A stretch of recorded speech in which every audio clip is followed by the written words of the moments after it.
Special কিছু করতে হবে, তুমি অর্ডিনারি ভাবে করলে হবে না। জাস্ট লাইক তোমার বন্ধু হয়তো মাইট বি এই টাইমে ঘুমাচ্ছে, তোমার বন্ধু হয়তো মাইট বি এই টাইমে চ্যাটিং করতেছে, তোমার বন্ধু হয়তো এই টাইমটাতে ইনস্টাগ্রাম বা টিকটক দেখতেছে। হ্যাঁ, সাময়িক রিক্রিয়েশন তোমার চেয়ে বেশি, তা অনেক বেশি। তুমি আর ফিল করতে হবে যে তুমি থাকে না রোজার সময় আমরা সংযম রাখি, রোজার সময় আমরা সংযম থাকবো। তো তোমার টাইমটা মনে করতে হবে যে পুরো টাইমটাই রোজা। রোজা এই সেন্সে যে তুমি সংযম রাখবা, নিজের সংযত রাখবা অলওয়েজ। এইচএসসি লাইফে আসো অ্যান্ড তুমি একটা মিশনে আসো, তুমি এনজয় করবা, তুমি আরো বেশি এনজয় করো, সবার চেয়ে বেশি এনজয় করো, আমার চেয়ে বেশি, সবার চেয়ে বেশি এনজয় করো। তুমি যেহেতু ভালো স্টুডেন্ট অ্যান্ড পরিশ্রম করছো অনেক বেশি, তুমি যখন ধরো ফর এক্সাম্পল গুগলের লিড ইঞ্জিনিয়ার বা এরকম বড় বড় পজিশনগুলোতে যাবা, তখন তোমার এনজয়মেন্ট কি বাকি কেউ ধরার ছোঁয়ার কাছে থাকবে? তখন কি আমরা তো বাকিরা কেউ কি তোমার ধরা ছোঁয়ার কাছে এনজয় করতে পারবো? বা তুমি যে পরিমাণের এনজয় করার সুযোগ স্কোপ সবকিছু তোমার কাছে আল্লাহ দিবে, সেটা কি বাকি কাউরে দিবে? দিবে না। সো তোমরা ফিল করতেছো তুমি 2022-এর ওয়ার্ল্ডটা লিড করবা না, 2022-এর ওয়ার্ল্ডটা তোমার জন্য না।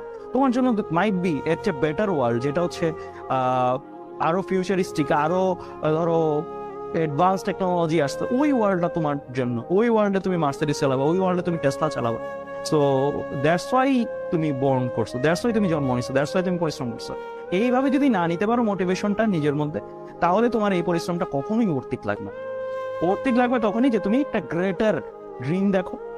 নট লাইক সারা বছর থাকে না চাকরি করব, সারা বছর কাজ করব, নট লাইক তুমি এরকম ড্রিম দেখো না। তুমি একটু এক্সট্রাঅর্ডিনারি, তুমি 35-36 এজে রিটায়ার করবা অ্যান্ড তোমার হাতে আল্লাহর মধ্যে দ্যাট মাচ ক্যাশ থাকবে, তোমার ফ্যামিলি, তোমার পরিবার পরিজন সবাইকে তুমি অ্যাকচুয়ালি হ্যাপি রাখতে পারো, সবাই প্রাউড করবে তোমাকে নিয়ে, অ্যান্ড সবাইকে তুমি পুরো ওয়ার্ল্ড ট্যুর দেওয়াতে পারো, তোমার আম্মু আব্বুকে অ্যান্ড তোমার ফুল ফ্যামিলিকে।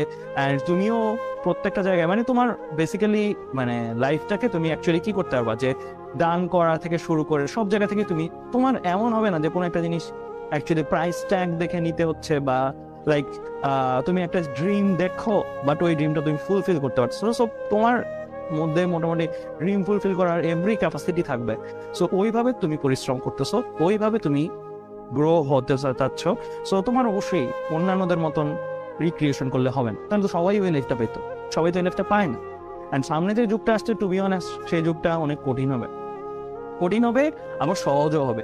কঠিন হবে কাদের জন্য? যারা রেগুলার লাইফ বা মানে out of the box think করতে পারতেছে না। কারণ স্বাভাবিক, তুমি নিজেই চিন্তা করে দেখো, 10 বছর আগে আমি যে তোমাকে এভাবে পড়াচ্ছি, আমি কি এটা চিন্তা করছি যে আমি 10 বছর পরে আমার একটা ছাত্রকে অনলাইনের থ্রুতে পড়াবো, অ্যান্ড অনলাইনের থ্রুতে তুমি একটা দূরের জায়গা থেকে বসে আমার ক্লাসগুলো করবো? এটা তো কেউ থিঙ্কও করেনি, রাইট?